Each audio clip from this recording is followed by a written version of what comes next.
Assalamualaikum warahmatullahi wabarakatuh. Ya, selamat pagi teman-teman. Alhamdulillah, keadaannya sehat kan? Ya, pagi-pagi harus semangat ya. Kali ini Bu Isna akan mengajak kalian belajar tentang materi organ gerak hewan dan manusia di tema 1. Nah, silakan disimak ya. Nah, sekarang kalian perhatikan gambar berikut ini.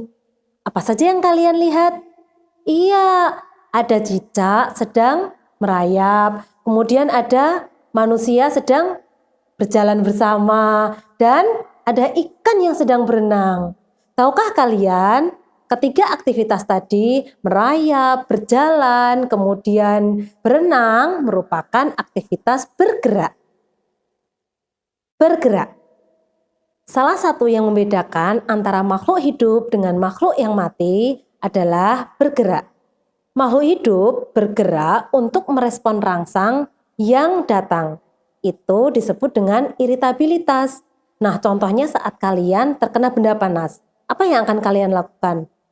Iya, tangan kalian pasti akan segera menjauh atau menghindari benda panas tersebut. Nah, itu termasuk merespon rangsang yang disebut dengan iritabilitas. Setiap makhluk hidup pasti bergerak, tapi cara bergeraknya berbeda-beda. Tumbuhan, manusia, dan hewan pasti cara bergeraknya berbeda. Yuk kita bahas satu persatu. Yang pertama, gerak pada tumbuhan. Gerak yang dilakukan pada tumbuhan sangat terbatas. Contohnya, bunga yang semula kuncup akan menjadi mekar secara perlahan. Selain itu, ada juga contohnya daun putri malu. Kalian pernah menyentuhnya? Iya, yang terjadi adalah daun itu akan segera menutup atau mengatup. Nah, selain gerakan yang terbatas, pada tumbuhan juga tidak bisa bergerak dengan berpindah tempat dari tempat satu ke tempat yang lain. Yang kedua, gerak pada manusia. Gerak pada manusia ada dua macam. Yang pertama, salah satu bagian tubuh yang bergerak. Contohnya saat kalian mengangguk, menggeleng, membungkuk, atau saat kalian sedang makan, tangan kalian bergerak. Nah, itu beberapa contoh gerakan yang menggunakan salah satu bagian dari tubuh kalian. Yang kedua, yaitu dengan berpindah tempat. Contohnya saat kalian berlari, berjalan, atau melompat. Kemampuan melakukan gerakan pada manusia merupakan hasil dari kerjasama antara otot, tulang, dan sendi. Yang ketiga, gerak pada hewan. Sama seperti manusia, gerak pada hewan ada dua macam. Yang pertama, salah satu bagian tubuh. Yang kedua, dengan cara berpindah tempat. Nah, tujuan dari gerak pada hewan ini untuk mencari makan atau melindungi diri.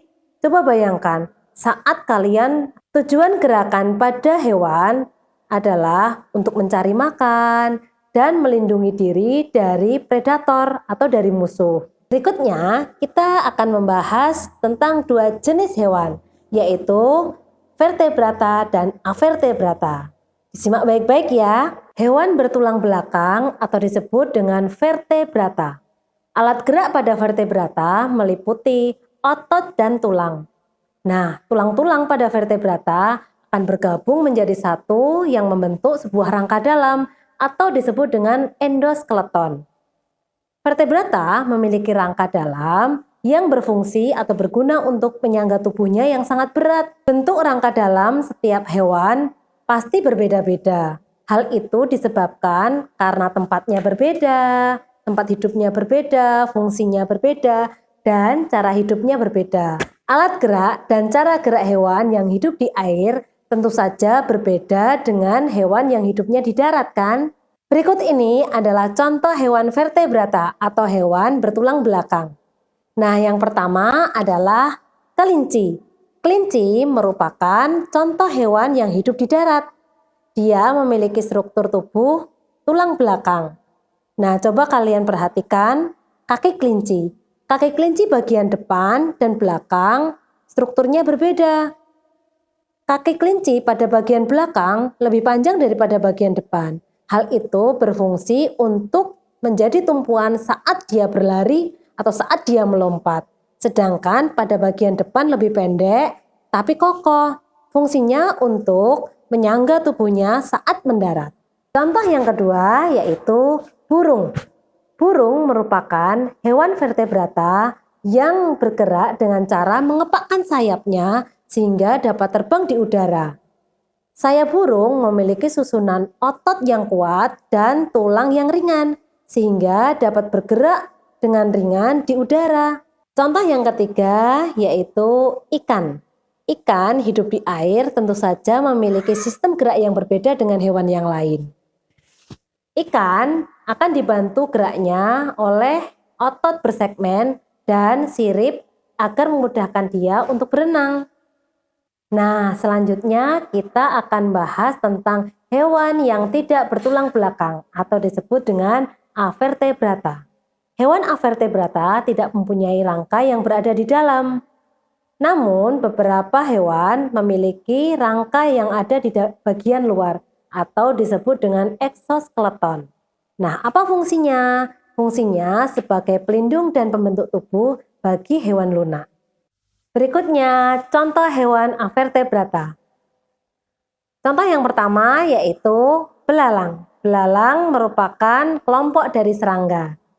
Belalang memiliki tubuh yang berluas-luas dan menjadi satu. Belalang memiliki alat gerak berupa sayap dan 3 pasang kaki yang beruas. Oleh karena itu, belalang bergerak dengan cara melompat dan terbang. Contoh yang kedua yaitu cacing tanah. Cacing tanah memiliki tubuh bersegmen dan lebih sederhana. Cacing tanah tidak memiliki alat gerak seperti kaki dan tangan, namun memiliki otot yang memanjang dan melingkar, sehingga cacing tanah dapat bergerak menembus tanah. Contoh yang ketiga adalah bekicot. Tubuh bekicot dilindungi oleh sebuah cangkang yang sangat kuat. Bekicot bergerak menggunakan kaki perut yang mengeluarkan lendir untuk mempermudah pergerakannya. Nah, demikian penjelasan dari Bu Isna tentang organ gerak pada hewan dan manusia. Sampai jumpa di materi selanjutnya. Semoga Allah Subhanahu wa Ta'ala memberikan kemudahan kepada kita untuk memahami ilmu. Amin. Sekian dari Bu Isna. Cukup sekian dan Assalamualaikum warahmatullahi wabarakatuh.